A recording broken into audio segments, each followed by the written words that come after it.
Ah, yeah. Hey there, real lifer. This is Andrea, your English fluency coach. And are you up for today's challenge? We have put together a gigantic 100-minute lesson with the best tips from some of our most watched lessons. If you watch it from beginning to end, I assure you, you will learn a lot. Specifically, in today's lesson, you will learn about modal verbs, 10 phrases an intermediate English speaker can't live without, differences between British and American pronunciation, synonyms to overused words, the confusing silent letters in so many words in English, how and when to use formal and informal words, and finally, 7 tips on how you can start speaking English without fear. If you're new here and frustrated with boring methods of learning English that just don't seem to work, you've come to the right place. Each week, we create lessons like this to help learners like you get comfortable using English naturally with confidence anywhere and anytime.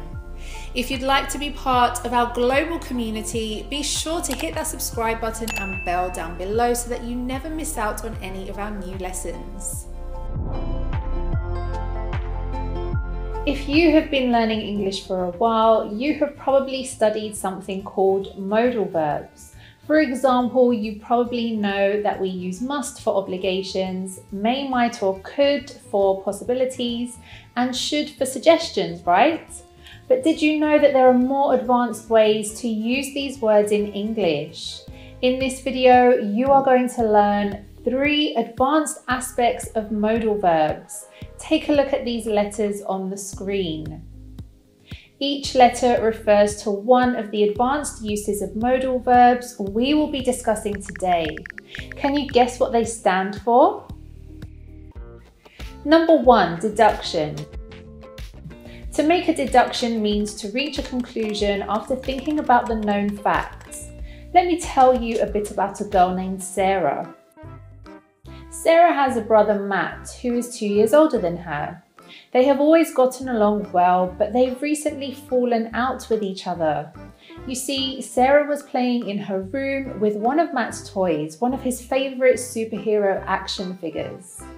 When Matt saw his sister playing with his toy, he got really angry, took the toy away from her and started yelling at her.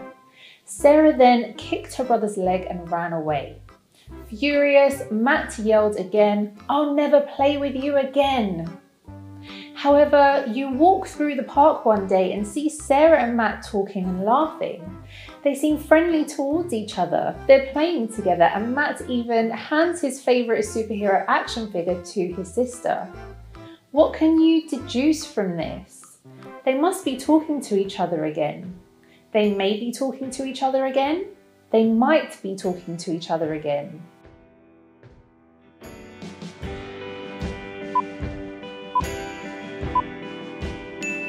If you answered all of them, you are correct. We use must when we feel sure that something is true or it's the only realistic possibility.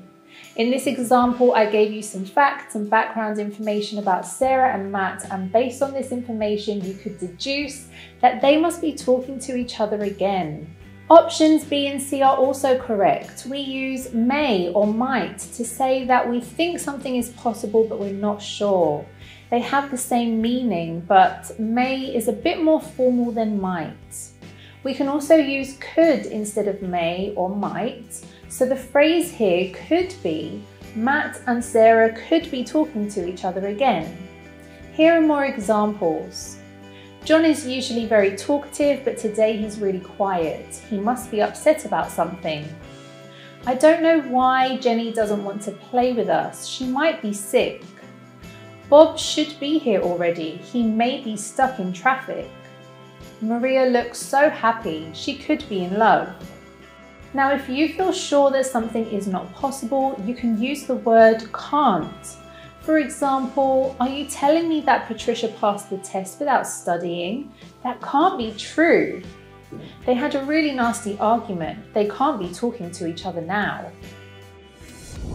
If you're the type of person who likes to think globally and learn about other cultures, we highly recommend you download our Real Life English app. With this app, you can have short English conversations with people from all over the world at the touch of a button. You can also improve your listening skills with our podcast, which comes with transcripts and vocabulary notes for you to follow along. You can download it for free at the Google Play or Apple App Stores, and you'll also find a link up here or down in the description below.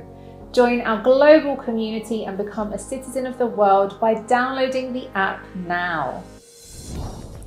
Number 2, speculation about the past. To speculate means to guess possible answers when you do not have enough information to be certain. In the second part of this lesson, you're going to learn how to use modal verbs to speculate about the past. Now it's time for me to tell you a little bit about a young man named Jack Jackson. Jack Jackson lives in Jacksonville in an apartment on Jackson Street. He's a university student and his classes are in the morning. Jack lives alone with his dog Jackie, but there's a problem. Jack is not the most organised person. In fact, his house is really messy. There are always dirty dishes in the sink and things scattered all over the place. Today, Jack is really excited. His older brother is coming to visit him. His brother, John Jackson, is a very neat man. He loves to see everything clean and organised. He told Jack he would be arriving this morning. Since Jack has classes in the morning, he tells his brother to get the keys to the apartment from under the welcome mat. John Jackson arrives at Jack's place and has a shocking surprise. The place is a complete mess. Hours later, Jack gets home and greets his brother. Then he realizes that the whole apartment is clean and organized. What do you think happened? His brother should clean the apartment. His brother must have cleaned the apartment. His brother could clean the apartment.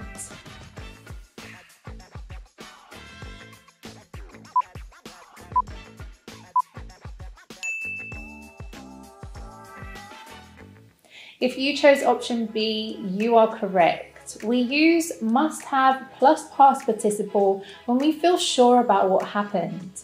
In this example, with all the information we know about Jack, it's fair to assume that his brother was the one who cleaned his apartment. And we can say this with a lot of conviction, given that we know about the situation. Now, if you don't feel so sure about what happened, you can also say, his brother may have cleaned the apartment. His brother might have cleaned the apartment. His brother could have cleaned the apartment. On the other hand, since we are sure Jack didn't clean his apartment, we could say, Jack can't have cleaned his apartment. Here are more examples. You can't stop talking about this movie. You must have really liked it. I wonder why Melissa isn't here. She might have had to work late. I just saw the dogs. They can't have gone too far. Number 3, pronunciation. In the final part of this lesson, we'll discuss how native speakers usually pronounce phrases with modal verbs in the past. Let's go back to the phrase, his brother must have cleaned the apartment. Many times we contract the word have, so we usually say, his brother must have cleaned the apartment. But there's another way we say this phrase, his brother must have cleaned the apartment. It's very common to hear that in movies, especially when people speak fast. The word have gets so reduced that it becomes a schwa sound, So we say muster. This is very common in American English. The same thing happens to the words might and could. His brother might have cleaned the apartment becomes his brother might have cleaned the apartment, which then becomes his brother might have cleaned the apartment. Let's try it now with the word could. His brother could have cleaned the apartment becomes his brother could have cleaned the apartment, which then becomes his brother could have cleaned the apartment. Now, the bonus tip has to do with the word should in the past. Do you remember the example at the beginning of the video when you tell someone that they should have done something? You express that you disapprove of something they did. In this example, our main character expresses frustration because the other person didn't tell him something. Why did you hide this from me? You should have told me. We also use should have plus participle to say that we regret something. To regret means to feel bad about something that you did or didn't do. Here are some examples. I failed the exam because I didn't prepare for it. I should have studied more. I didn't know it was going to rain so much. I should have taken an umbrella. Just like the other modal verbs, native speakers also reduce should have to shoulda. For example, I should have studied more. I should have taken an umbrella. So in this video, you learned 3 advanced aspects of modal verbs. Do you remember what these letters stand for? That's right, deduction, speculation about the past, and pronunciation. Hey, I want to ask him about the things he has done since I last saw him. What have you done lately? Oh, you mean, what have I been up to? Don't worry, that's a tough one. Well, I took a few days off from work and had to get away to Amsterdam. It was actually...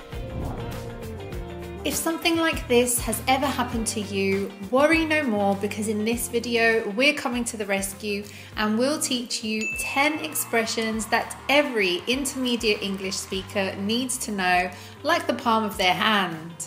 By that I mean you need to be able to say these phrases automatically without thinking, and also fluidly, because some of them contain some tricky pronunciation.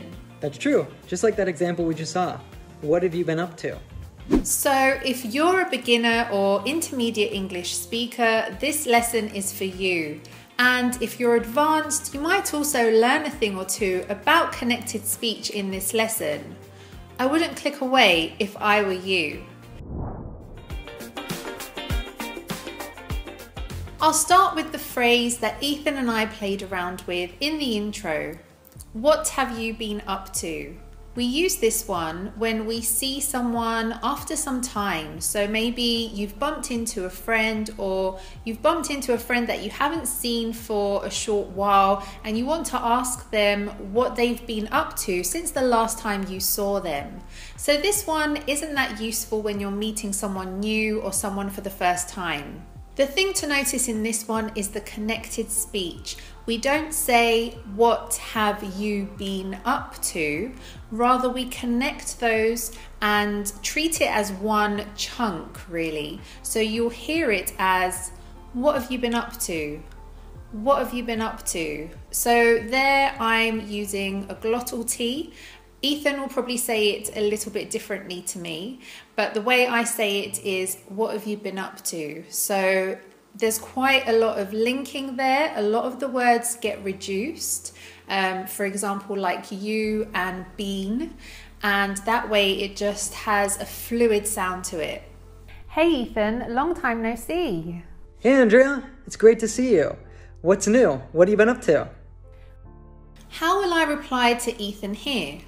I was, I am, I've been.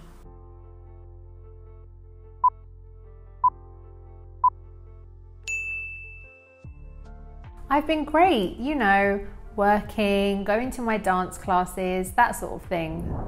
If you chose C, that's great. That's a sure way to answer this question. However, there are so many ways to answer this question depending on your answer.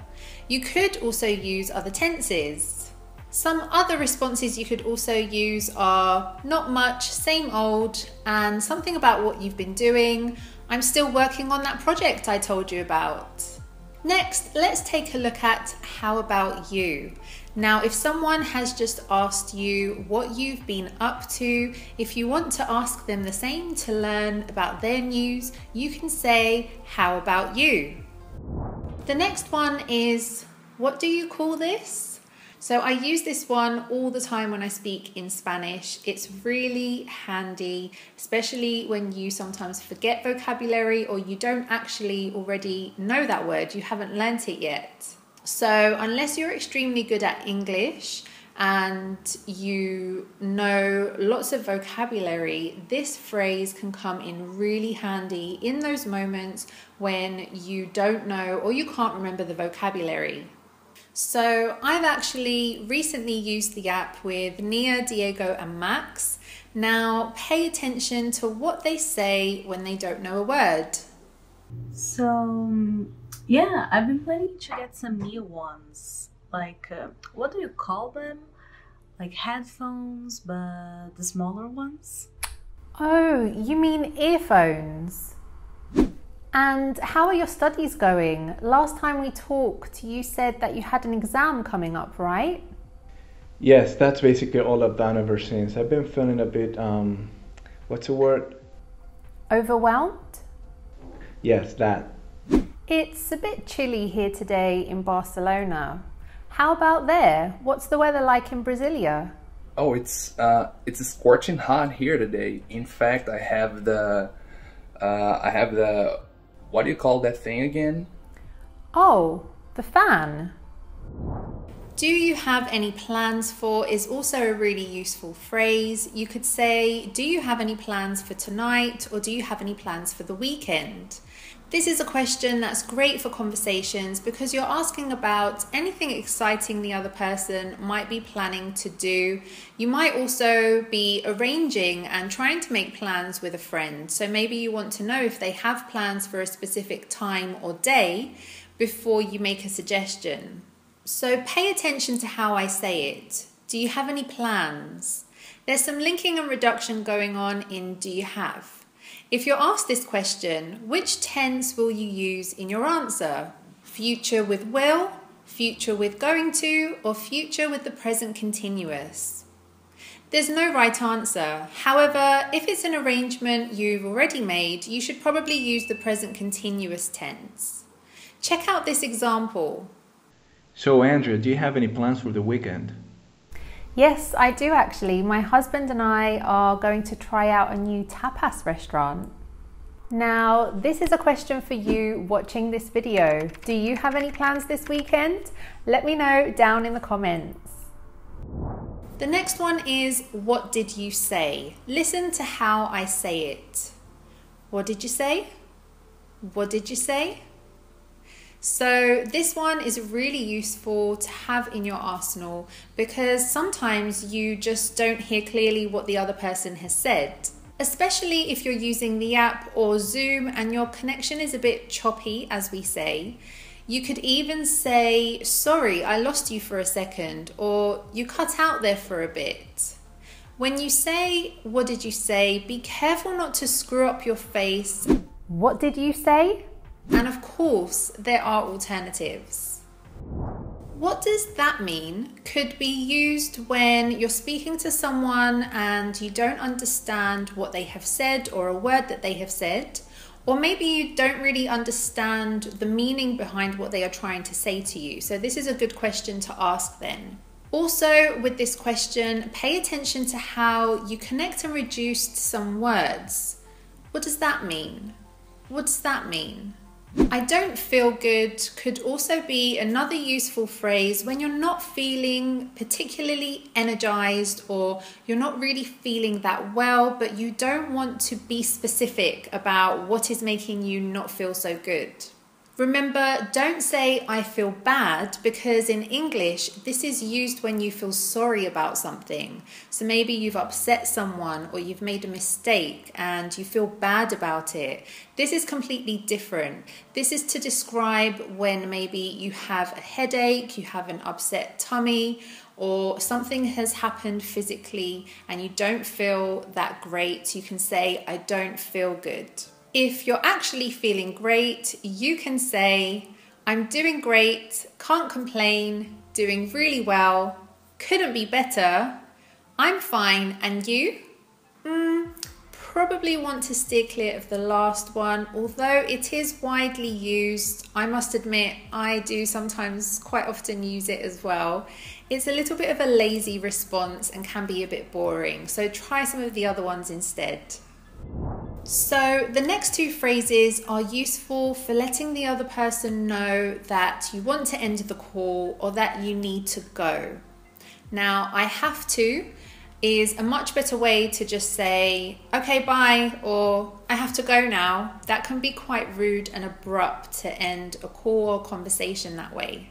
Instead, you could say, sorry, I have to go now, or I have to go and pick up my daughter from school, or I have to go now, I have an appointment. So you're telling them about some other responsibility you have, and that's why you need to go.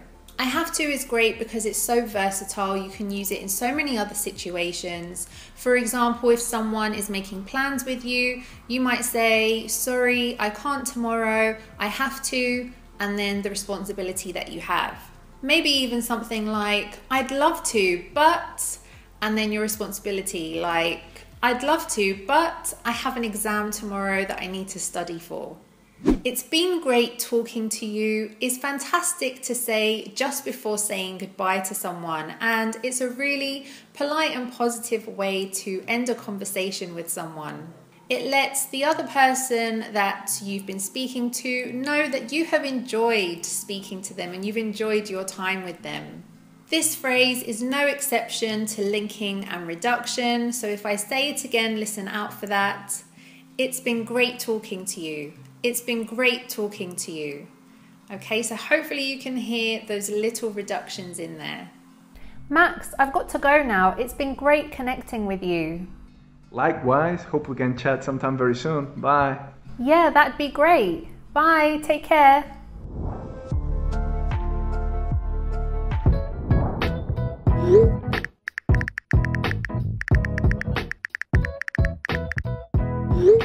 Hi Andrea, I'm a mom of two and I have a full-time job. I studied English for 5 years until my life's responsibilities became more urgent priorities. I still need English to advance in my career, but I'm not confident in my pronunciation. What can I do? That's what Vera, a member of the Real Life English community, recently shared with me when I asked what was something that prevented her from advancing to the next level in her English skills. Life's busy, I get it, but it's still possible for you to create your own learning and practice that will help you cultivate the skill, build the confidence, and unlock your best voice in English. In this lesson, I'll share with you 5 tips that will help you develop the mindset, perception, and tools to dramatically improve your pronunciation and listening skill. Express yourself more confidently and better understand and connect across cultures in English. Because here at Real Life English, we guide you beyond the classroom to understand anyone, be understood, and connect to the world. Just like David, who not only improved his listening skills with our channel, but also passed an oral exam with our help. So click that subscribe button and bell down below now so that you can continue learning with us. Let's jump right in. Tip number 1, stop cringing at your own voice. Cringe might be a new word for you, but it describes the exact feeling many of you have when you listen to a recording of your own voice. And the reason I'm saying this is because in order to find your best voice in English, you first need to get comfortable with your own voice and accept how you sound. And this is going to be your best friend for you to practice your pronunciation at home, because you can use your phone to record yourself and then study, notice, and give yourself feedback.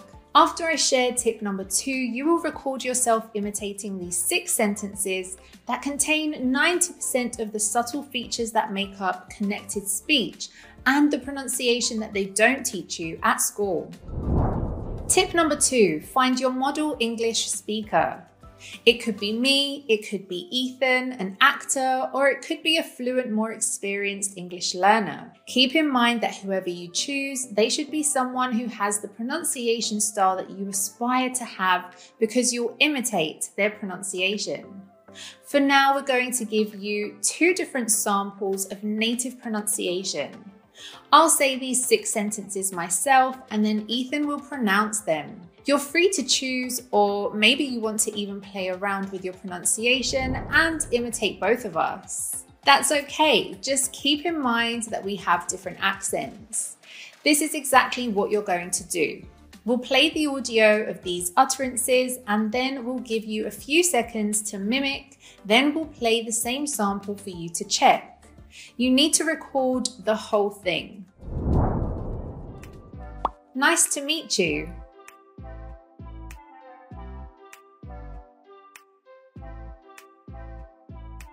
Nice to meet you. What did you want to know?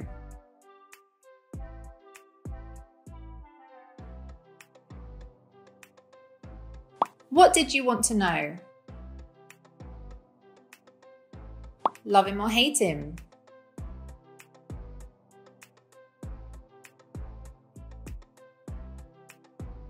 Love him or hate him?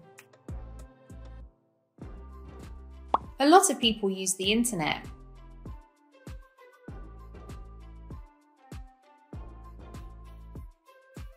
A lot of people use the internet. I don't even want to know.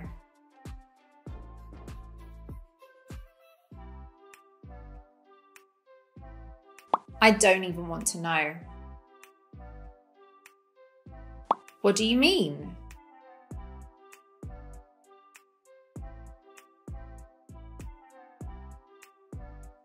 What do you mean? Nice to meet ya.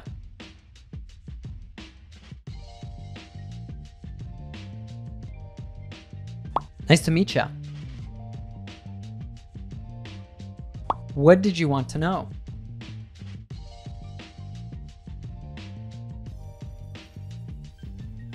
What did you want to know? Love him or hate him?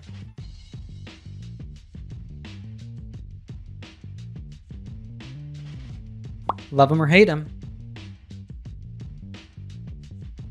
A lot of people use the internet.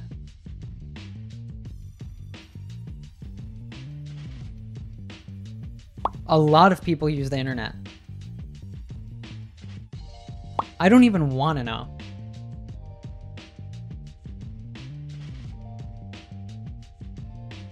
I don't even want to know. What do you mean?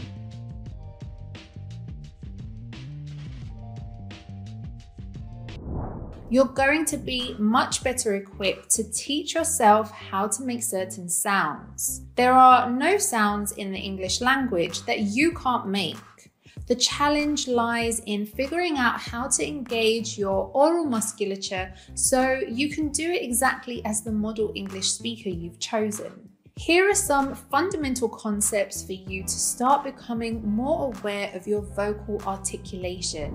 Sounds in English break up into two broad groups, vowels and consonants. Nothing new, right? The difference between the two is that vowels are pronounced with no interruption of the airflow coming from your lungs, whereas consonants are articulated through partially blocking the air that comes from your lungs as it goes out through your mouth. When I say the A sound in cat, my tongue is flat in my mouth, disengaged. Ah, ah. But if I say the L sound, my tongue is raised up towards the roof of my mouth and it blocks the airstream, which then finds its way out the mouth through the lateral of my mouth. L, L, L. When you make a vowel sound, your lips take one of three shapes. Rounded when I make an oo when I say moon, spread when I make the E sound as in mean, and neutral when I make the schwa sound as in the. Back to consonants, these are made by engaging one of your vocal articulators, your tongue, lips, your alveolar ridge, teeth, etc. You don't need to pass an exam on human anatomy, but it helps that you simply are aware of what happens inside your mouth while you make sounds, as this will help you visualize, understand, and then make new sounds. Tip number 4, connect it to IPA. English pronunciation is so tricky. IPA helps you to make sense of the sound spelling discrepancy that exists in English. There are 26 letters in the English alphabet, but there are over 45 sounds. There's an IPA symbol for each of these different sounds. When you become familiar with them, you reach a deeper level of awareness and resourcefulness to make sounds. Take this IPA symbol for example. This sound occurs in a variety of different spellings.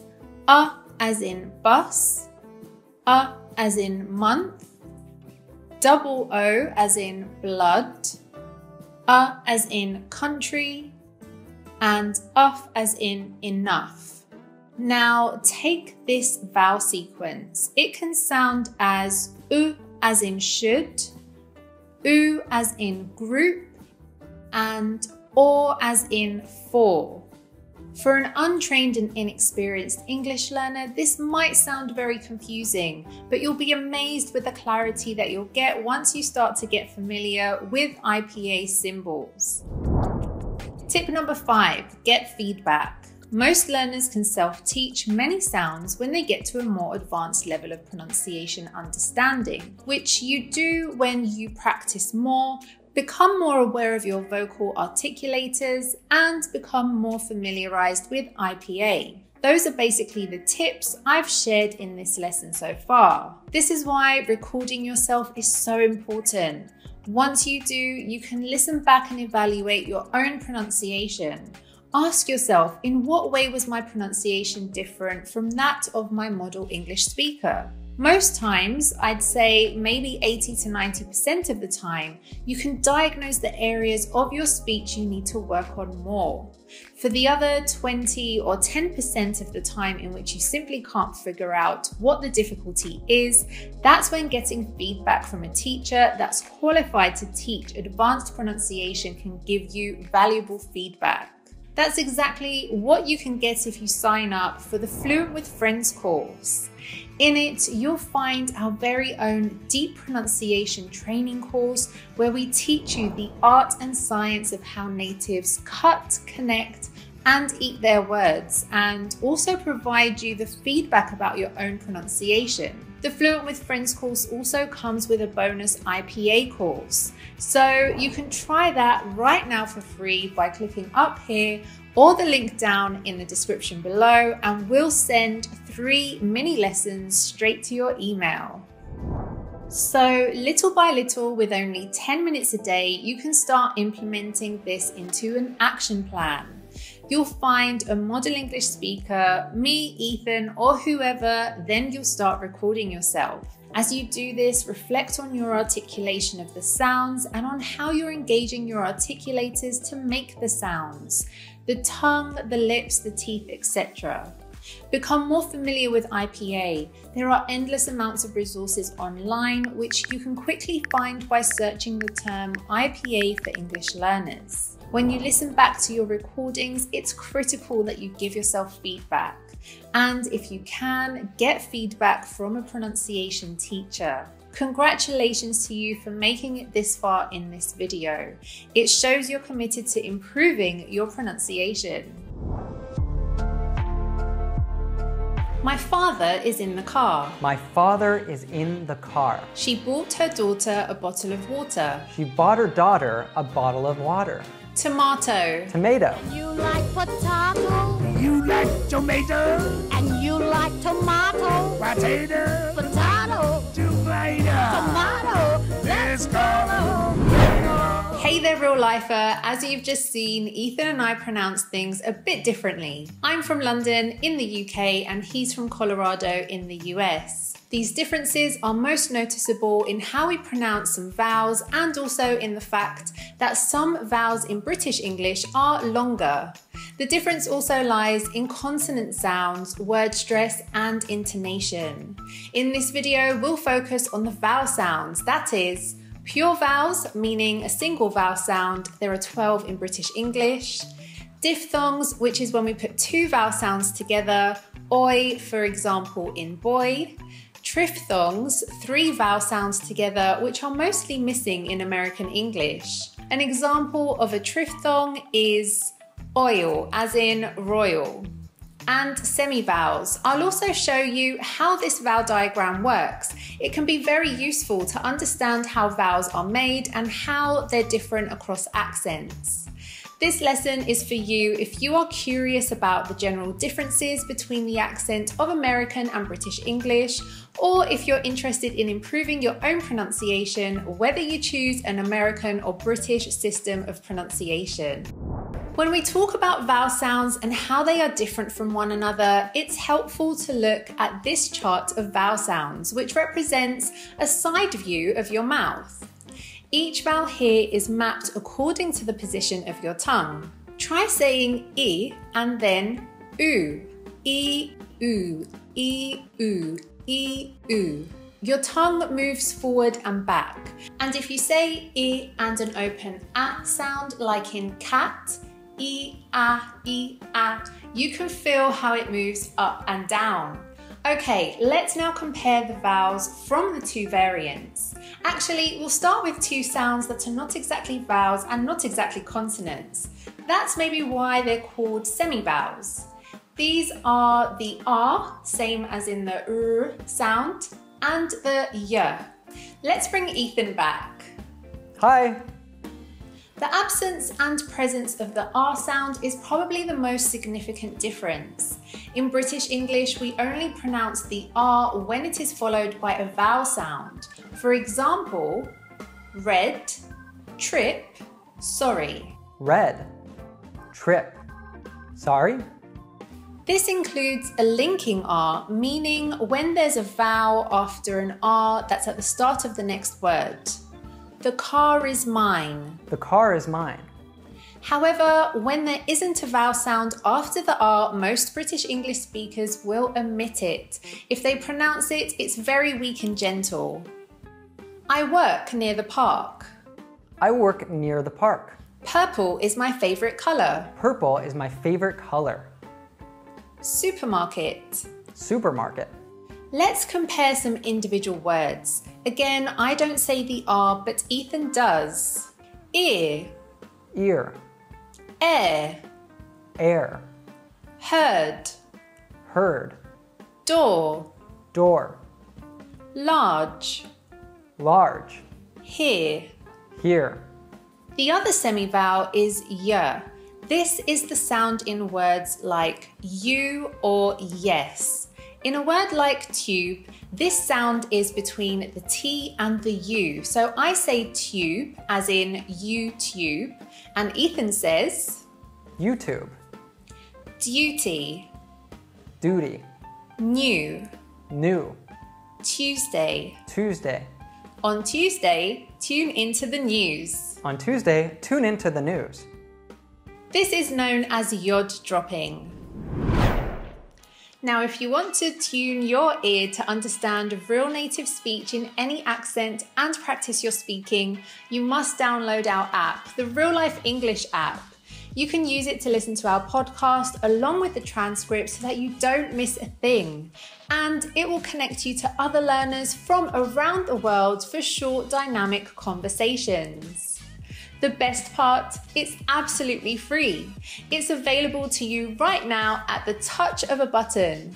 Just search Real Life English in the Google Play or Apple App Store, or simply click the link down in the description. What are you waiting for? Another big difference between British and American English is the final schwa sound in words like teacher or later. Ethan says Teacher. Later. Taller. Taller. Mother. Mother. Clever. Clever. Dancer. Dancer. Other. Other. Moving on, let's talk about the vowel in the word got or hot. In British English, it's an O sound. As you can see in the vowel mouth chart, it's pronounced at the back. O. O. However, American English speakers use an R sound. This is produced more at the front. So I say got and hot. Ethan says Got. Hot. shop. Shop. Job. Job. Want. Want. Stop. Stop. Possible. Possible. John wants a stopwatch. John wants a stopwatch. Moving on, another common vowel change is the open ah sound in British English to an air in American English. This ah is the same in both variants in words like cat and map, but when the spelling is A-R-R, it is air in American English. So I say carry and Ethan says Carry. embarrassed, Embarrassed. narrow, Narrow. parrot, Parrot. carrot. Carrot. In British English, I pronounce the name of this character as Harry, which is not the same as hairy, which means a person with a lot of hair. However, American English speakers say these two words the same. Again, I say Harry, hairy. Ethan says Harry. Harry. Then I say marry and Ethan says Mary. In fact, in American English, most people pronounce these words the same. They say Mary. However, I'd pronounce them differently. Marry, Mary, Mary. Another vowel sound difference is the long R, which I'll use in words like car, after, or half. In American English, this is turned into R if the vowel sound is before an R sound. Notice that my R is longer. Car, car. When the vowel isn't before R, it turns into an open air in American English. So I say half and Ethan says Half. after, After. class, Class. laugh, Laugh. bath, Bath. advantage, Advantage. example. Example. If you're enjoying this lesson and want to learn about pronunciation differences between British, American, and Australian accents, then check out this lesson we made to have a lot of fun learning. You can click up here or the link down below to watch it next.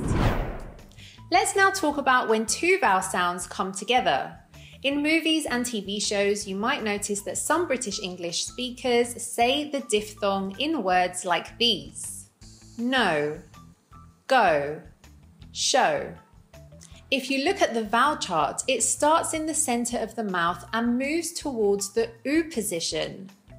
American English speakers, on the other hand, start this diphthong more at the back, so the difference might not be so obvious, but listen and look carefully. No, No. go, Go. show, Show. over. Over. Don't throw stones over the road. Don't throw stones over the road. Some British English speakers today might still retain some features of a more old-fashioned posh accent. This is more extreme and it sounds like no, go, show. The next diphthong is the one in hear, or ear. It starts as I and it moves to a schwa. American English speakers simply say ear. This difference happens when there's an R involved. Here are some examples. Steer, Steer. beer, Beer. clear. Clear. I fear the deer's near here. I fear the deer's near here. The exact same thing happens with the diphthong air I pronounce in these words. Hair, Hair. bear, Bear. where. Where. The spare chair is there by the stairs. The spare chair is there by the stairs. Another diphthong we use in British English is or. American English speakers say it differently. Pour, Pour. pure. Pure. With that said, American English speakers use less diphthongs than British English speakers. How about triphthongs? Well, they simply don't exist in American English. We have 5 triphthongs in British English. They are aya, as in layer. American English speakers use this diphthong instead. Ethan says Layer. oy, as in loyal. Loyal. Aya, as in tire. Tire. Ower, as in lower. Lower. Hour, as in tower. Tower. So there you have it, some of the many pronunciation differences between British and American English, in particular how we say the vowel sounds. Hey everyone, I'm Andrea, your real life English fluency coach, and in today's lesson we are going to take some of the most overused words that we use daily and learn some more interesting alternatives. The first word that we use every single day, we use it a lot, is yes. So instead of saying yes, there are many ways that you can reply to someone meaning the same thing. So one that we tend to say a lot more as natives is yeah.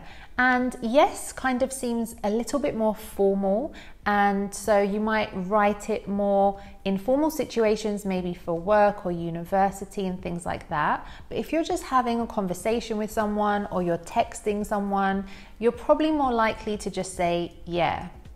And another one that you can use is sure. So if you want to say yes without saying anything like this word, you can just say sure. So if someone says to you, would you like to meet for a coffee later? You can say sure. Or sure, that would be great if you want to add to it. And it's a great alternative to just saying yes.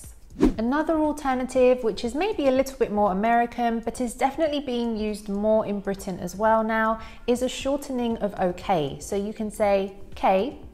And this again just means yes, it's a way to reply. So if someone asks you, would you like a piece of cake? You might say, okay. And this is definitely more informal, so one that you would use with your family and friends. Another great one is of course. So maybe someone is asking you if you would like to meet up with them or if you would like to have pizza for dinner, and you might say, of course. So there is no doubt in your mind. You are affirmatively saying, you are being very sure in what you want to say. You are definitely saying yes, and you can say it this way with of course. Another great alternative to of course as well is certainly. Now this one maybe can be used in more formal situations, but again, if someone asks you a question and you want to say yes but in a very polite and more formal way, you can say certainly. So when you really want to express that you truly mean yes, there are some great alternatives. The first one is totally. So here I'm pronouncing it with a true T, so you can hear that T there, totally. However, in American English, they would use the American T, which sounds more like a soft D. So it would sound more like totally. In British English, we could also say this word with a glottal T. So that's where the flow of air is stopped and then released. So there is a sound there, but you won't hear the T. And this would sound like totally, totally. So there's 3 different ways that you can actually hear this word, but they are used both in American and British English when you want to respond to someone with an emphatic yes, that you totally agree, for example. Some people in Britain even shorten this to say totes. I don't use this in particular, however, I have heard it a lot in the UK. Many people around the UK, instead of saying the full word totally, they might just say totes. And finally, you could use absolutely. So if, for example, someone says, oh, it's a beautiful day today, the sun is shining, you might say absolutely. So again, you agree with them without saying yes. Okay, so we did just look at this word okay a little bit when we were talking about yes. We said that some people might shorten it to say K.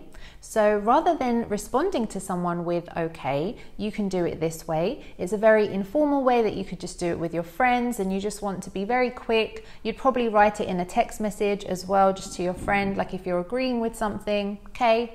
So it's very quick and easy one to use. Another alternative to okay is all right. So this is a great one as well if you just want to respond with okay, but in a different way. And you can say it with a true T at the end there, or you can just say all right. So you can say all right or all right. Another alternative here is very well. Now this one is a little bit more British and it's probably a little bit more formal, or ones that you might hear the older generations use. So if someone says to you, oh, do you want to go out for a walk later? They might say very well. And by that they just mean okay. Okay, so far we've focused on a lot of the positives. However, if you want to say no to someone, there are alternative ways to say this rather than just saying no. Now, one, again, that's very informal that you could use with your friends. You might just say nah.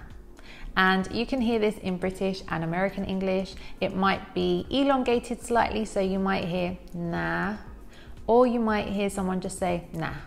So it can be shorter or longer depending. Another one as well that friends tend to use a lot is nope. So sometimes no can be quite direct and very strong. If you want to soften it a little bit, you could just say nope. Now, the English culture tends to be quite an apologetic one, meaning that we tend to say sorry a lot, even if something is not our fault. And so even if someone is saying no to you, they might actually apologize whilst doing it as well, just because they want to be so polite and maybe they feel bad that they are saying no. So you might hear sorry, no, or not quite, sorry. So people will still apologize when saying no as well. Some other more formal ones that are, again, a way of saying no, but also apologizing a little bit could be unfortunately not. So if you feel bad that maybe you can't do something, maybe someone says, oh, are you free to meet for dinner tonight? They might say, unfortunately not. So they feel bad, but they're not free. So it's a no. Another way to say this is, I'm afraid not. So someone again might say, are you free to meet me? Or can I call you later? And they might say, I'm afraid not. It's another way of saying unfortunately not, or unfortunately no. And then a very strong way to say no could be no way or absolutely not. So no way is probably a bit less formal, and absolutely not could be more formal, but they are very strong ways of emphasizing your no. So maybe someone wants to ask you out on a date and you say no way, and you really don't want to date that person. And then maybe in a work situation, you've asked for something in particular and your boss might say absolutely not. Or if they're being polite, they might say, I'm afraid not. Okay, now moving on to what. So the question there, what? There are better ways to say this. You might say pardon.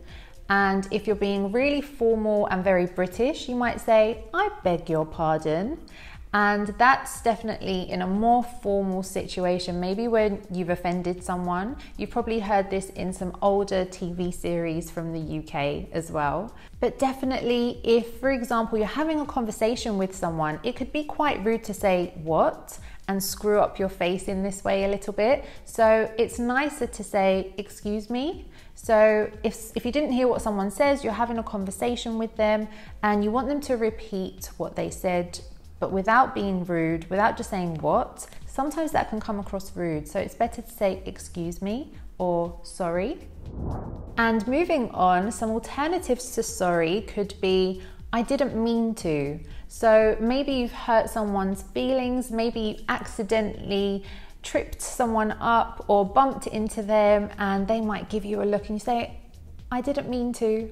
So you could say, I'm sorry, I didn't mean to, or you could just say, I didn't mean to, and then apologize however you want to apologize. You could also start off your sentence with I regret. So you could say, I regret what I did and I'm ever so sorry. Or you could say, I regret what happened and I wish I could change it. So these are some alternatives. And also maybe a more American one that is starting to be used more in Britain as well is my bad. So this is definitely a more informal one when you're with your friends. Maybe you make a joke or a mistake and you say my bad. Or even, for example, maybe you were supposed to meet a friend and you stood them up. So that means that you didn't show up to the meeting because maybe you forgot, and you would say my bad. It's like saying I made a mistake. So there are many times in the day where we want to say thank you, especially in the English culture, because we are quite polite. We really think that manners are very important, and so we will say thank you a lot, just like we say sorry.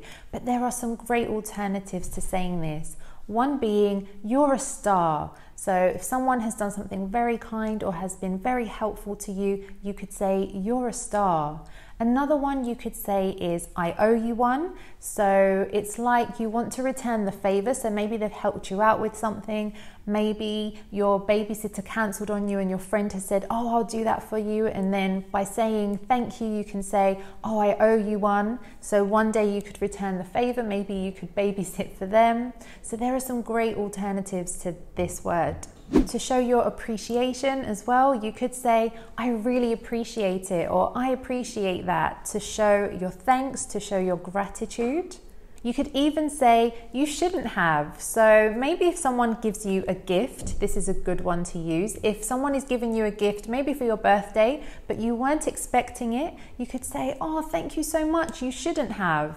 And meaning that they really didn't have to, but it's very thoughtful and you're very thankful for the fact that they thought of you. And quite a British one here is cheers. So you might think of people actually with a glass of wine or champagne, actually doing a cheers with someone. However, we do use this as well to say thank you. It's just a nice, quick, informal way of saying thank you. So you just like cheers. Or if you want to be very British, you might even say, cheers, mate. If you'd like to learn more ways to say thank you, how to respond to it, and many more phrases that you can use in daily conversation, then I highly recommend you check out this lesson that we made with more than 55 phrases to use in daily conversation. You can click up here or down in the description box below to watch that lesson next. Now some alternatives to goodbye. So again, goodbye can be quite formal and we tend to shorten it to say bye. So rather than using the full form, you just shorten it. You could also say see you later. So you might say the full sentence here, you might say the full phrase, see you later, or see you later with a glottal T. And in American English, they might say see you later. So again, with an American T there. However, this phrase is shortened very much. So some people might shorten it to say, see ya. And that's quite an American English one. Some people might shorten it even more just to say later. So rather than see you later, you can just say later. In American English or in British English, you could say later or later. So that's with a glottal T there. And finally, it's not an English word, it is Italian. However, I hear this word used so much to say goodbye, and it is ciao. So ciao is very popular here in Spain and also is becoming more popular in the UK and maybe in many other countries too. Do you use ciao where you are in the world? Let me know in the comments. Okay, lots of people also tend to use the word like a lot, and sometimes it's necessary. However, there are some great alternatives that you could use. For example, enjoy. You could say, rather than saying, I like to have a glass of wine with my dinner, you could say, I enjoy a glass of wine with my dinner. You could also use appreciate. So, I appreciate the fact that you came to speak to me first. You might say to someone, rather than I like the fact that you came to speak to me first. Another one that's maybe quite British is fancy. So instead of saying we like someone, we might say that we fancy someone. So if we think that someone is cute or there's someone that you want to date, you might say I fancy that person. And that's quite a British one there. You could also use admire. So maybe there's a person in particular that you really admire.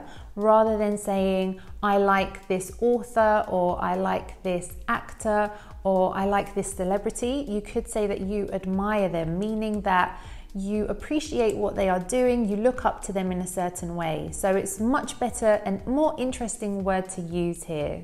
And then if you really like someone, you could say that you adore them. So you might use this, for example, for some family members. You could say, oh, I adore my nephew. He is the sweetest little boy.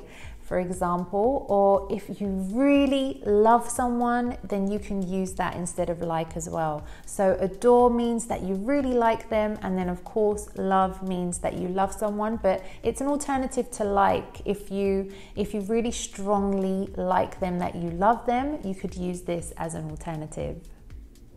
Now, good is another word that we use a lot every single day, but there are so many more interesting words that we can use here to describe various things. So good doesn't really tell us much about something. You might say, oh, I watched a good film the other day, and kind of makes you think it was okay, but nothing special. So if something was okay, you might say that it's satisfactory.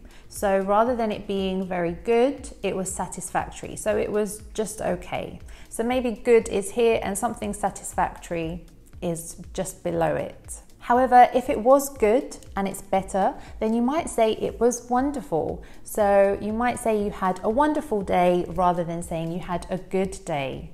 And if it was even better than wonderful, you might say that it was excellent or exceptional. So these words really mean better than good. So you might even say you had a fantastic day or an amazing day or even a superb day. So all of these words are alternatives to good, and there's kind of a scale here going from satisfactory all the way up to amazing and superb. So we've looked at alternatives to good. Now let's look at alternatives to bad. So rather than saying this word that is a standard word that people use a lot, you could say unacceptable. So if something wasn't very good, it was bad, but not really bad, we could say that it was unacceptable. This might happen at work. Maybe someone's behavior was unacceptable and it couldn't happen again. Maybe at school, a child in particular, their behavior was unacceptable and their parents have to be told about this. So that's a good alternative when it's not as serious. Now, going up the scale a little bit to things that are quite bad, you might say that something is nasty. So maybe someone said some bad words or some rude words to you. You could describe them as nasty. They described something in a nasty way, or they used some nasty words to speak to me and I wasn't happy with it. Then going up the scale, you could use terrible or even awful. So you might say, oh, I tried a new restaurant last week. It was terrible, or the food was awful. And that means that it was really bad. And really at the top of the scale, you could say that something is dreadful. So if it's really awful, rather than saying really awful, you could say it was dreadful. So another one is said, and this word is used a lot and it doesn't really tell us much about the way someone said something. So this is a great one to teach because you can use it in your writing, especially if you're into creative writing or you like writing stories. There are so many great alternatives to said. One could be suggested. So you could say, oh, my friend suggested that we go out to eat tomorrow. What do you think? Rather than saying said. You could say explained as well. So you could say, for example, if you're having a meeting at work, you could say, oh, my colleague explained that you're having a problem and you would like us to help. So again, a great alternative. It's giving us more information about what was said or how it was said. It was explained. Probably a more formal one, definitely takes me back to my legal days, is stated. So this again is a great alternative for said. It's saying that someone said something, but in a more formal way. So you might use it in a document, you might write it in a formal email or letter that this person stated that this happened. If someone is very excited about something, maybe they exclaimed some information to you because they were so excited. So for example, you could exclaim that you got 10 out of 10 on a test because you're so excited and happy about it. However, on the other side, maybe you argued with someone. So you could say that someone argued with you, or they argued their point rather than they said their point. So you had a disagreement in that moment. And another one that's great is expressed. So we could say that someone expressed their feelings, or that someone expressed how they felt about a situation, or they expressed that they agreed with something or disagreed. Again, it's just another great alternative to said. Now looking at alternatives to angry. So again, we're going to go on a scale here from a little bit angry to very angry. So to begin with, you might be irritated by something. So sometimes if there's a fly buzzing around and you're trying to eat, it might irritate you. So it's annoying. So these are some good alternatives here when something is not so serious. Sometimes people get angry when they are offended by something. So maybe someone has said something that you don't quite agree with, or maybe they are judging you in a way, or they just have a different view to you and you could feel offended by it. So this is a good one when you are quite angry, but it's more that you've taken offense to what they are saying. And then moving on from this one where you are really angry could be furious. So this is when you are so angry, there's not a higher level of anger you could have. And you could imagine someone just screaming, "I'm furious," because they are so angry. From the creators of The Curse of English Spelling comes silent letters. Letters that are just there for no reason. You, as a learner of all people, know how confusing English spelling is. Why is it not consistent with how we pronounce words?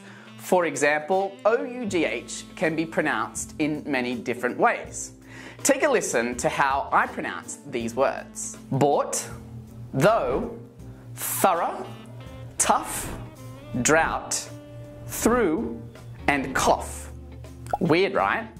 And for many of you, silent letters are another nightmare of English pronunciation, and because of this, that's what we're focusing on today. This lesson is about letters we write in words, but don't actually pronounce. In this lesson, we'll take a look at some words with silent letters that you might be mispronouncing. Why should you know this? Well, as one of my non-native friends told me, speaking English is a lot easier when you don't need to pronounce a given letter in a word. And as you'll learn, some of these words are a lot easier to pronounce when you don't actually pronounce all of the letters, or the letter that is supposed to be silent. We're going to start with some more common phrases where we don't pronounce B, K, L, or W. For example, the silent B when it's after M, like in climb. The unnecessary K before N, like in no. The L, which we don't pronounce when it's before K and M in some words. Don't worry, we'll see these examples in just a moment. And one that often confuses learners, W, when it's before an R, like in wrong. Now, the reason why we don't pronounce these letters in these words is because it is extremely awkward to do so. And by that I mean it takes extra effort to pronounce these letters. So that's why we don't say crumb, we simply say crumb. Other words with a silent B are bomb, comb, crumb, dumb, lamb, limb, numb, thumb, tomb. If you're actually trying to pronounce the B in these words, you're not alone. Many upper intermediate learners still do this. Now, here are some words when we don't pronounce the K. Knee, knife, night, knit, knob, knock, not, no, and knuckle. What about the silent N now? Well, we don't pronounce it in chalk, talk, walk, calm, and palm. Other cases of a silent L are could, should, would, calf, and half. And the other pattern I mentioned is that of words where W is before an R. For example, wrap, wrench, wrestle, wrinkle, wrist, right, wrong, wrath, wreck. Now that you know these rules, you might probably feel like my friend who told me that he knew about the silent K in these words, but he always pronounced, or at least tried to pronounce, the B in words like thumb or dumb, and the W in words like right or wrong. So you see how minor adjustments like these can have a huge impact on your confidence speaking English. A lot of people recommend that you first learn how to say a word and then how to spell it. The reason for this is because when you learn the spelling first, it tends to make you think that you need to pronounce every single letter. But if you first learn how to say it, you obviously won't pronounce a letter that you don't know is there in the spelling. Which leads on to my hot tip. Trust your ear and not your eyes. Let's continue on. To illustrate this, here's a new word that you might not be familiar with. Colonel. Easy, right? Say it after me. Colonel. Now, it's said like colonel and spelt like this. C-O-L-O-N-E-L. Colonel. Let's now look at 3 more common words with a silent B. Det, doubt, and subtle. Now that you know that we don't pronounce the B in these words, try reading this sentence out loud. Listen to me. I never doubted you. As you see, the silent letter remains when you modify the base word by adding suffixes. Doubted, doubtful. With that in mind, this one could be a bit trickier. How do you say this?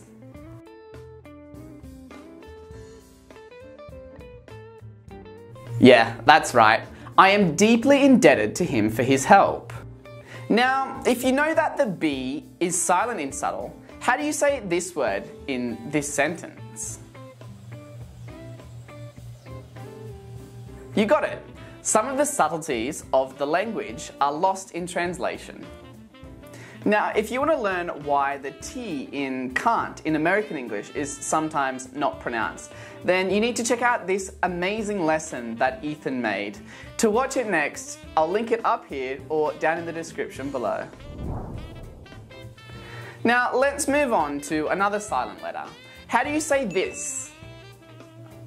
It's not handsome, it's handsome. Take a moment to pronounce the following words that also have a silent D. Did you say badge, edge, Wednesday, and sandwich? Now, repeat these sentences after me. On Wednesday, my handsome husband and I had a sandwich at a Subway restaurant.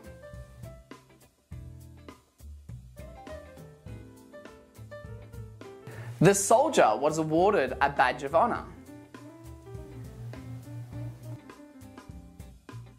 The edge of the table. Let's move on to the letter G, and we don't pronounce this letter in words like campaign, assign, design, sign, reign. Say it after me. Campaign, assign, design, sign, reign. He was assigned the design of an ad campaign. Another word that has a silent G is one that I've seen many learners trip up with. This word is pronounced foreign. Now, we do pronounce the G in kingdom, but in rapid speech it often gets dropped. So you'll hear, she reigns in a foreign kingdom. H is a big one, and there are a lot of words with silent H letters. Ache, anchor, architect, chaos, charisma, choir, chord, echo, honest, school, stomach. Here are some examples. John's a charismatic and honest architect. By the way, the H in John is silent as well. John's vocal cords hurt, so he can't sing in the choir. Now, let's take a look at a few words with a silent T. Butcher, castle, listen, mortgage, soften, which. There's also the words Christmas and match, which I often see my students trying to pronounce the T. Another one is often. However, you can also pronounce the T and say often. Both options are used almost equally. Now, we already talked about the W when it's in its initial position and before an R, but it can also be a tricky one in words like answer, to, and sword. I can tell you, just from my experience as a Spanish learner, that learning vocabulary is much more than just registering new words and then understanding and memorizing their meanings. I mean, that's what computers do. For me, a Spanish learner, and for you learning English, learning new vocabulary is a process in which, yes, you do learn the word and its meaning, but that's just the beginning. After that, you start developing an idea of tone, nuance, and appropriateness of the language you use. Imagine how strange it would be to go to the beach wearing a suit, or to a business meeting wearing your Hawaiian shirt and flip-flops. This notion of appropriateness is present in the clothes we decide to wear for each specific circumstance, and also the words that we choose in different contexts. Being fluent in English has a lot to do with the vocabulary you know, but part of fluency, even proficiency and competency in the language, is also being able to make good word choices. Just as you wouldn't wear a suit to the beach, you might not want to use academic vocabulary when you're talking to a friend. Or the other way round, if you're writing a formal letter or email, you'll want to stay away from colloquial, informal language. But here's the thing, I know that I myself could do a better job of knowing this difference in Spanish, and if you're like some of the intermediate and advanced English speakers that I regularly talk to, you could also benefit from getting better at adjusting your vocabulary according to the situation. That's exactly what the aim of this lesson is. By the end of this video, you will have gained some awareness on the importance of being able to move between casual and smart sounding English, between informal and formal, between a conversational tone and a fancy academic or even technical word choice. So I described a certain type of vocabulary as fancy, academic, technical, formal. Before we start, I want to test your knowledge. What's a colloquial way to refer to words of this type? Take a look at the options below. Obscure words, intelligent words, big words. People often disapprove of the use of too many fancy words, and they'll say someone is using big words. Take a look at these examples. I can't understand her writing. She uses too many big words. He tried to impress his teachers by using big words in all his essays. Here's another question. What's the word that we use to refer to the difference between informal and formal English? The word is register. And this is an important aspect of a word which you need to keep in mind when learning new vocabulary. The good thing is that nowadays, with the tools and resources we have, we can quickly learn what register a particular word falls into. Let's say you come across this sentence on the internet. I am writing to inquire about your advertisement in the newspaper. And you don't know the word inquire. You can either think about it and figure out its meaning just from the context of this sentence, or you could look it up in the dictionary.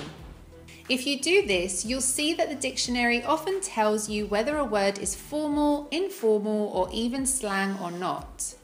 But also, even without using the dictionary, just think about the situation in this example. Someone is writing to a person they don't know, so the tone or register that is more likely to be used is the formal one. But now imagine you're talking to a friend you met playing Fortnite online. You probably wouldn't want to choose this brand new word you learned next time you shoot them a message, right? Hey Tom, I'm writing to inquire whether you're going to be online tonight to play Fortnite. This is actually kind of awkward. Not only is inquire whether formal, The I'm writing to is probably even more out of place here. Hey Tom, are you up for playing Fortnite tonight? This actually makes me think of Sheldon from The Big Bang Theory, but I'll come back to that in just a minute. There's other types of formal English, but not in the same way academic or business words are. You need to be very mindful when to use, especially if you're a fan of movies or TV shows like Harry Potter, Lord of the Rings, or Game of Thrones. Just because you learn a new word from those shows, it doesn't mean that it would be a good idea to use them in your everyday English. These are words that are described as literary. Literary words are the type of words that you're more likely to read in a book, or as I said, appear in the type of fantasy worlds portrayed in these movies and series. We also often refer to these words as old-fashioned. Take the word commence, for example, which means begin or start doing. I can think of very few cases where I'd use that word instead of the neutral sounding ones, begin, start, or even more colloquial ones like get started or kick things off. Going back to what I said about Sheldon Cooper, the character from the TV show The Big Bang Theory, he's actually a good example of someone who uses fancy words in normal everyday situations. This is one of the things that makes this show funny. For some reason, Sheldon is unable to use simple words with his friends, and this makes him funny. The audience laughs at his social awkwardness and inability to understand that he should adapt his speech to different contexts. There's a scene where Raj is trying to convince Sheldon to do something for him, which he funnily replies, Raj, I highly doubt there is any argument you can make, threat you might levy, rhetorical strategy, plea, invocation, supplication, or vetomus that you can employ that would convince me to reconsider. On the other hand, you need to be able to know your way around formal words as well, so that when the situation requires it, you can use your language accordingly.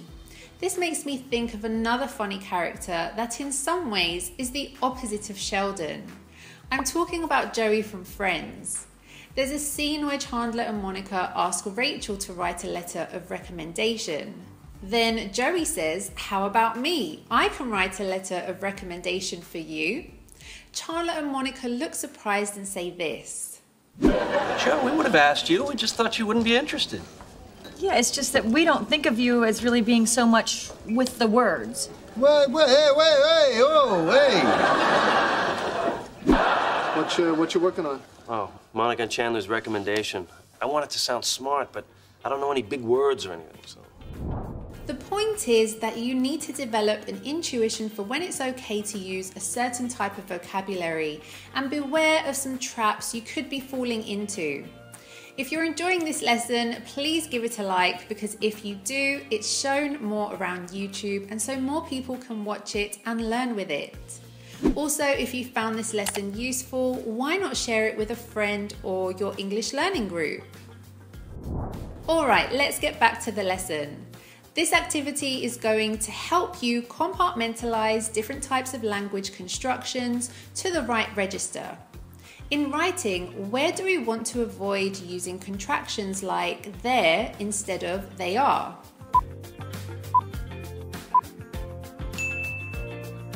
If you're writing an essay, you'd get a red mark under aren't in this sentence. The results aren't believed to be accurate. In everyday English, you'd change the passive voice in this sentence to the active voice.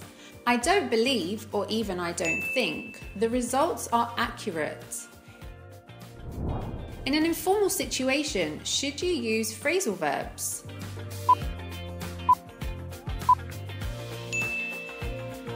So in everyday colloquial English, you can and should use phrasal verbs.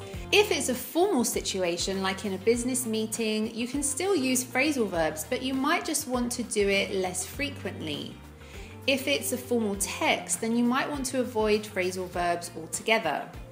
The thing with phrasal verbs though, when you're in a situation where you need to use them, is that, well, they're difficult to remember. If your native language has Latin roots, so if you speak Portuguese, Spanish, Italian, etc., formal words tend to come easier to you because they come from those roots. A Brazilian friend of mine told me that Portuguese speakers tend to sound more formal because they use words that come from the same Latin root, so it's easier for them to learn and memorize them. For example, converse is much more similar to conversar than talk. Construct is more similar to construir than build, etc. This is when having a native or fluent teacher or coach can come in handy to point out to you when an expression, slang or term is not commonly used in a certain situation or even at all. But again, as I've been saying, it's all about finding the right balance. Imagine you're meeting your in-laws for the first time. Let's say their last name is Diaz. How would you greet them? What's up, Mr. and Mrs. Diaz? It's nice to finally meet you. Hello, Mr. and Mrs. Diaz. It's nice to finally meet you.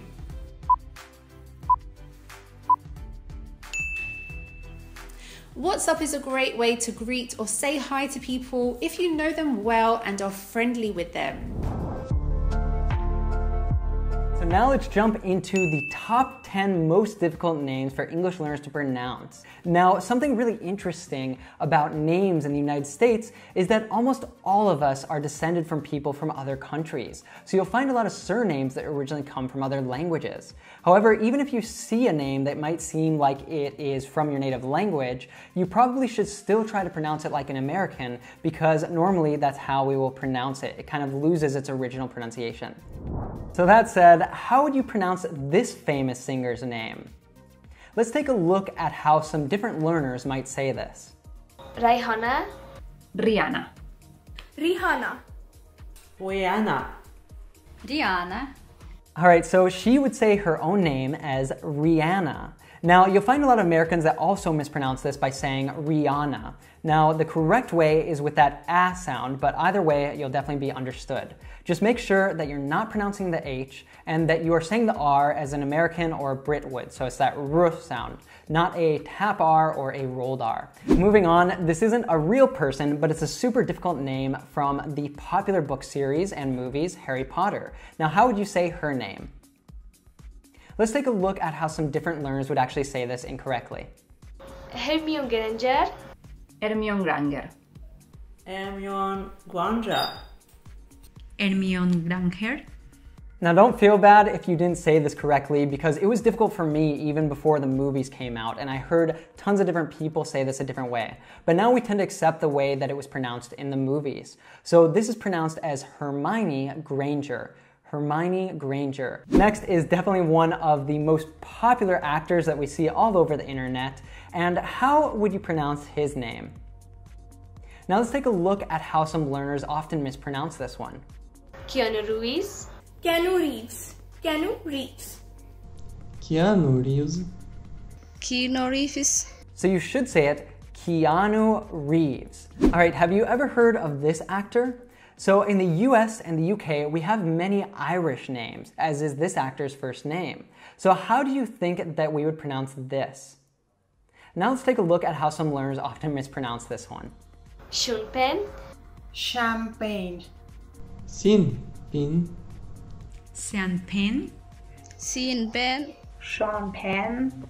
All right, so as I said, this is an Irish name, and when we see Irish names, they are not pronounced anything like the way they are spelled. So his first name, we would not say Sean or Sean, we actually add in some extra sounds there. So it's pronounced Sean, Sean. Now you can actually think of some other people that have this name, for example, Shawn Mendes, who spells it more like it sounds. So if that helps you at all, you can just think that these are two different spellings of the exact same name. How would you say this actor's name who played the Joker? Now let's take a look at how some other learners pronounce this. Joaquin Phoenix. Joaquin Phoenix. Joaquin Phoenix. Joaquin Phoenix. Joaquin Phoenix.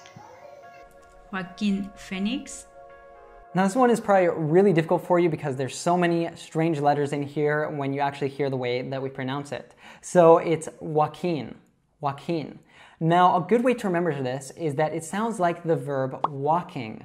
But the difference here is that that NG is a bit of a nasal sound in walking, and the N at the end of Joaquin, the name, would be just a regular N, so it's not as nasal. It's actually got a tap at the top of the mouth, whereas the tongue is neutral when you say the verb. So Joaquin, walking. Are you at a point in your learning where you can understand English well but can speak little or no English at all? Why does this happen? If you understand the language to the point where you are able to comprehend what I'm saying now, it means that it's already quite good. So what is that block that is preventing you from actually opening your mouth, using the words that you already know and speaking English? Are you thinking to yourself, is there something wrong with me?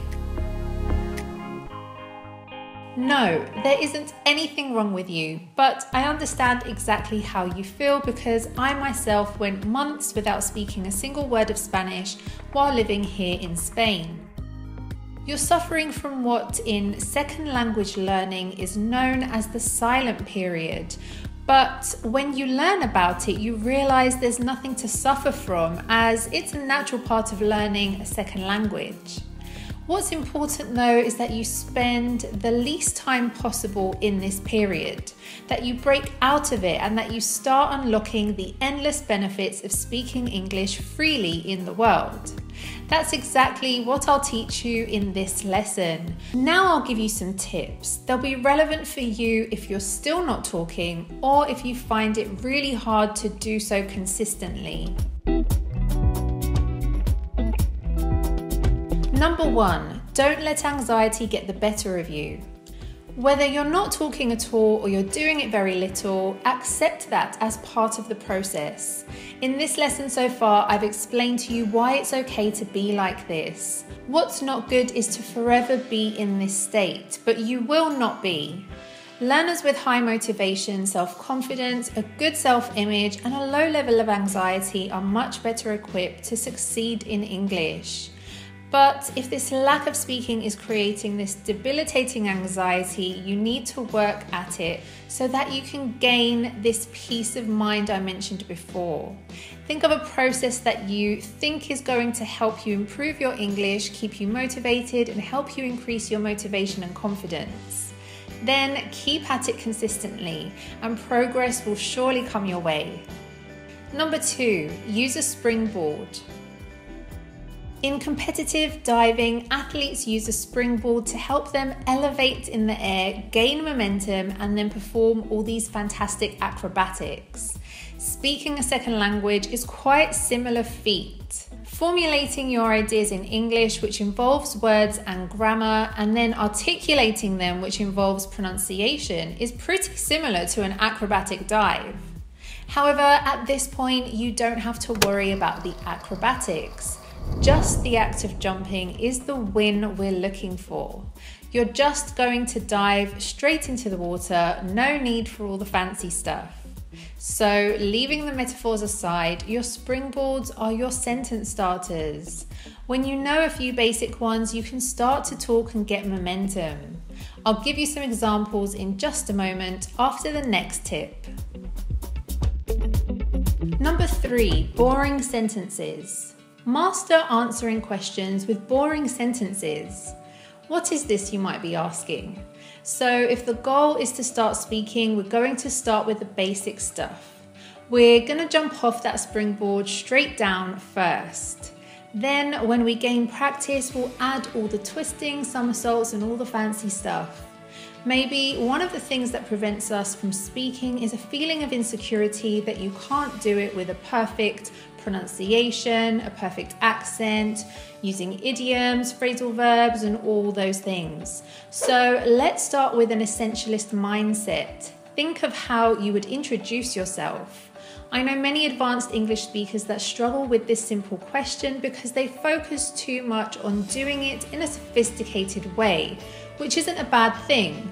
But again, let's first master the basics. You'll do it in the simplest of ways. You could say, my name is, I'm from, and I'm a, and then you say what you do as a profession. Don't let the simpler interactions make you feel nervous or anxious. First, you need to feel assured that you can answer them, and then with time, you'll learn to add all the fancy stuff. If you're asked, how are you? How would you answer? It's funny because in a very recent video, I talked about how I'm fine and you is rather boring. Well, isn't that the point I'm making here? You're going to get started with that one. Then as you get more experienced, you can use alternatives.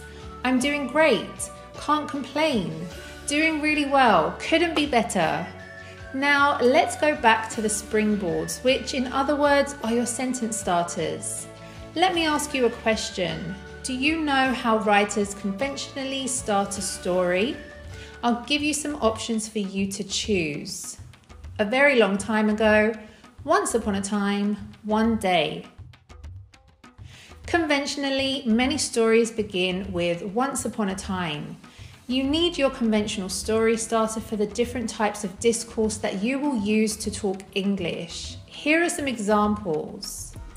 You want to tell an anecdote, then start it with, one day this and that happened, or I remember one time I did this and that. If you're having a conversation with another person and they say something that makes you remember something you want to share with that other person, say, oh, that reminds me of one time I did exactly the same. If someone asks you what you did in the summer, use the following starter. What did I do in the summer?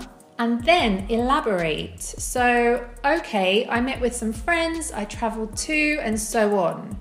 The repeating of the question, what did I do in the summer, accomplishes two things. First, it gets you speaking, and two, it gives you some time to think.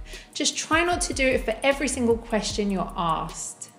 These are your springboards or sentence starters. You can observe how other more experienced English speakers start their sentences and learn from them. Number 4, go to a conversation class or an English speaking club. If one of the main roadblocks to you starting to speak English is that you don't have the opportunity to do it, signing up for a conversation class or joining a conversation club is a fantastic idea. A conversation class is great because you'll have a teacher or tutor who will give you feedback. If you can choose one of many different conversation classes, even with different teachers, maybe attend a few of them and pick the one that you like the most. When we are talking about this idea with the Real Life English team, they told me they went to a conversation class where the teacher talked too much. So if your teacher does most of the talking in the conversation class, then that's not a good teacher. Choose a conversation class where the teacher allows you and your classmates to speak. The other option is a conversation club. There are usually a few of them close to you if you live in a big city. If you live in a smaller city, with some searching, maybe you can find one. What I like about conversation clubs is that many times foreigners join to interact with locals and even practice their own English. One of our members of the Real Life team the other day was telling me that when he spent 4 months living in Peru, he actually set up a conversation club there. Soon, people from France, Belgium, Ireland, the US, Bolivia, Peru, and Argentina got together and they became friends. Conversation clubs are great because they go out of the classroom, you can make really good friends, even party with those people, maybe even find that the love of your life is from another continent. Number 5, use chunks. Word chunks are a sequence of words that come naturally together to express an idea. For example, when you first learned "nice to meet you," you didn't study each word in that sentence. You simply learned them all together and even the answer, "nice to meet you too," right? Chunks are great because they save your thinking time. You don't have to think about the grammar or chunks. They're prefabricated chunks. They allow you to add them automatically into your speech and spend less time thinking. It helps with fluency. Various research studies have found that more fluent speakers are able to speak faster and with less hesitation due to the effective use of chunks. And one of the best parts about word chunks is that they set you up for further learning. For example, when you learn a word chunk with the word way, you're more likely to learn other chunks by just changing a word. For example, on the way means something is coming. Example, there's more snow on the way. Now you can replace on with by and you get by the way. Then there's more chunks you can play with. When you say I'm on my way or no way of, as in no way of knowing, no way of telling, etc. One chunk can help you get the foundation for subsequent learning. Number 6, stay busy. Once you get talking, you're getting the much needed practice. That's great. Don't forget the most brilliant quote ever said on the topic of English speaking skills. It's not surprising that practicing talking can make you better at talking. However, also try to stay busy with the language in other ways too. If you can do a bit of good old studying, that's great. You'll be shocked to see what 20 minutes a day amounts to in the course of a few months. Also, keep experiencing the language through music, movies, and watching videos on YouTube. This will expand your vocabulary, your grammar, and your pronunciation. You have made it until the end of this lesson. That shows you're committed, and I have high hopes that you'll accomplish whatever you wish to in English. Now, if you're one of the few people that have got to this point, comment down below, I made it until the end of the video, and comment about one thing that you learned today that was particularly memorable for you. Anyway, you have learned tons of things today, and you can continue learning by watching this video right here, or maybe jump into some real life English practice by downloading our app and actually speak English now.